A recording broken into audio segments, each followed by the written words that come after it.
Bonjour et bienvenue à toi sur cette chaîne. Aujourd'hui, je vais te présenter les caractéristiques de l'écosystème Bbox, et notamment sa crypto-monnaie Bbox également, avec pour abréviation BIX, B-I-X. Si tu as vu mes précédentes vidéos, j'avais déjà présenté le KCS, qui dépend de la plateforme KuCoin, et le BNB, qui dépend de la plateforme Binance.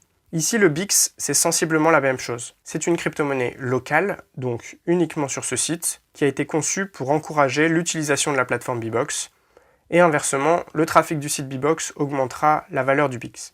Je vais te présenter 5 caractéristiques de la plateforme Bbox qui peuvent constituer potentiellement des raisons d'investir.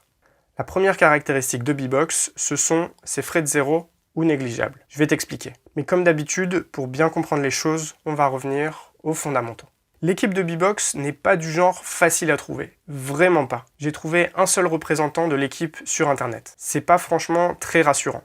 En fait, ce qu'il faut comprendre, c'est que comme ils sont chinois et qu'il y a une interdiction des ICO en Chine, ils ont été obligés d'être extrêmement vigilants pour contourner les réglementations locales. Ce qui fait qu'il n'y a absolument aucun lien depuis le site Bbox vers leur profil. L'équipe, en fait, il s'avère que c'était des cofondateurs de OKCoin et de Huobi, deux plateformes qui sont déjà leaders mondiaux dans le domaine, donc c'est pas rien. Alors, on va revenir sur les frais. Il existe différents types de frais et ça peut paraître un peu compliqué au début. Les plateformes, déjà, en général, prélèvent des frais quand on retire des crypto-monnaies. Quand on retire des crypto-monnaies, donc pour faire un transfert de wallet à wallet, on a potentiellement des frais dits de réseau, c'est les frais normaux, en fait, les frais qui dépendent des blockchains en question. Mais généralement, les plateformes, les exchanges prélèvent des frais additionnels qu'ils ajoutent à ces frais de réseau.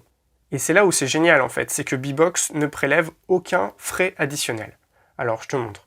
Ici, on a la structure des frais de Bbox. On voit bien que c'est gratuit pour déposer des crypto-monnaies, que ce sont les frais de réseau pour retirer, c'est-à-dire que Bbox n'ajoute aucun frais, ce que je viens de dire.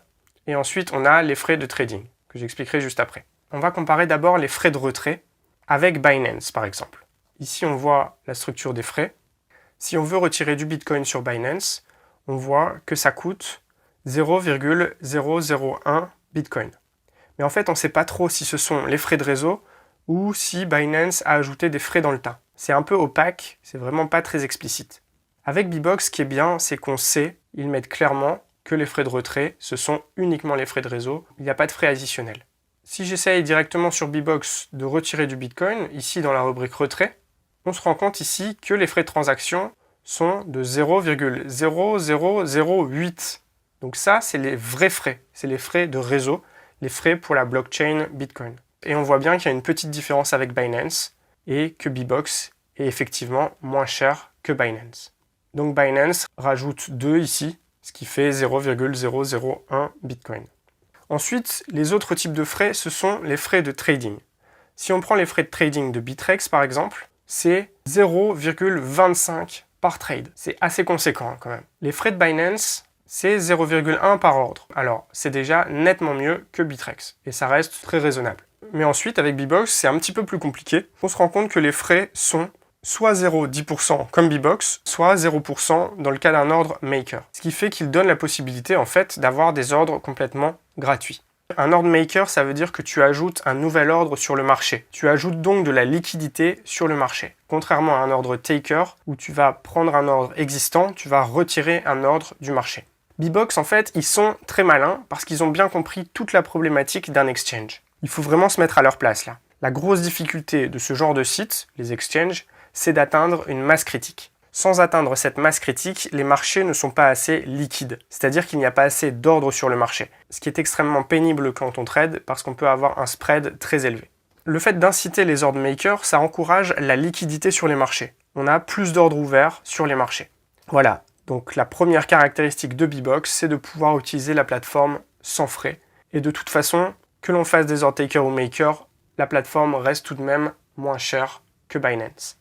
Alors on peut se demander comment ils font d'ailleurs pour être aussi compétitifs. Déjà, ils ont économisé énormément d'argent sur les frais de recherche et développement. C'est assez clair, Bbox, on le voit, c'est quasiment un copier-coller de KuCoin sur l'apparence et même de Binance sur l'apparence, mais surtout de Binance sur le concept. Même cette page ici de la structure des frais, c'est quasiment exactement la même sur Bbox et sur Binance.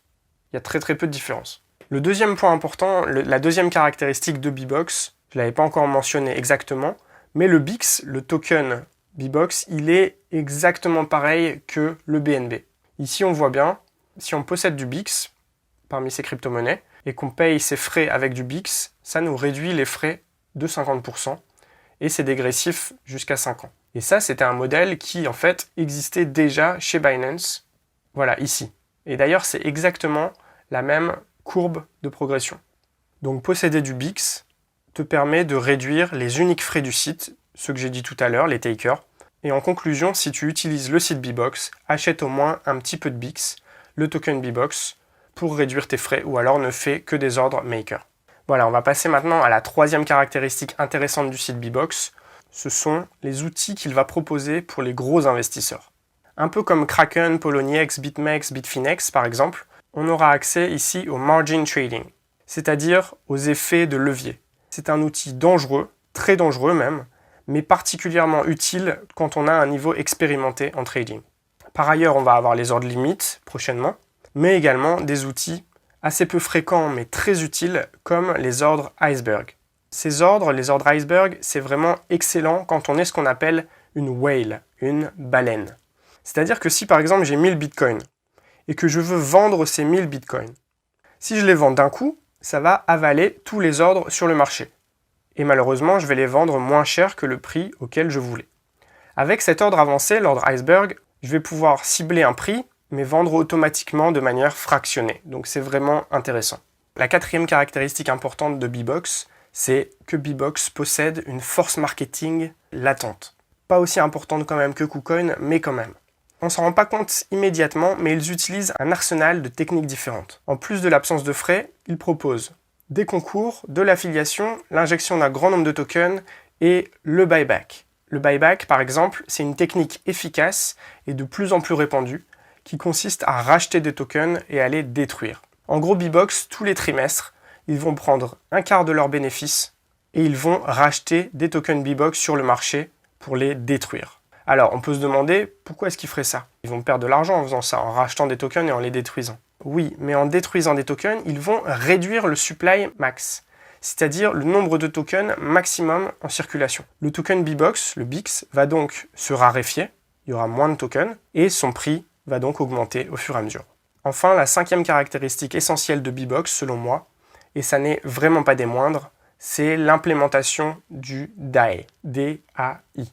On peut le voir ici en allant dans la rubrique Token Trading. Beaucoup de personnes parlent du Tether, probablement parce qu'il y a beaucoup d'utilisateurs de Binance, mais le Tether, ça fait des mois et des mois qu'il est l'objet d'un certain nombre d'avertissements, justifiés ou non.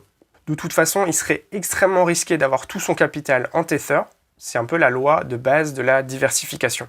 DAI, en fait, c'est une alternative au Tether. Je t'en parlerai sûrement plus en détail dans une vidéo spécifique, mais je vais te montrer un peu. Ici, dans le marché, tu peux en fait voir qu'il y a le DAI. Comme tu le vois, le DAI, c'est une nouvelle crypto-monnaie de référence. C'est un actif comme l'USDT qui se calque sur la valeur du dollar et qui va donc te permettre de stabiliser tes actifs comme si tu avais du dollar. Alors moi, le DAI, c'est un outil que j'ai utilisé personnellement ces derniers mois qui permet de diversifier en plus du Tether et donc de ne pas mettre tous ses œufs dans le même panier et de temporiser une baisse par exemple. C'est pour moi un outil qui est très largement méconnu et qui gagnerait à avoir davantage de visibilité. Je prendrai bien sûr le temps de te l'expliquer en profondeur dans une prochaine vidéo. En tout cas, j'espère que ce contenu t'a plu. Comme d'habitude, tu peux laisser un like ou partager pour la faire découvrir à un maximum de personnes. Je te souhaite une très belle journée et à bientôt.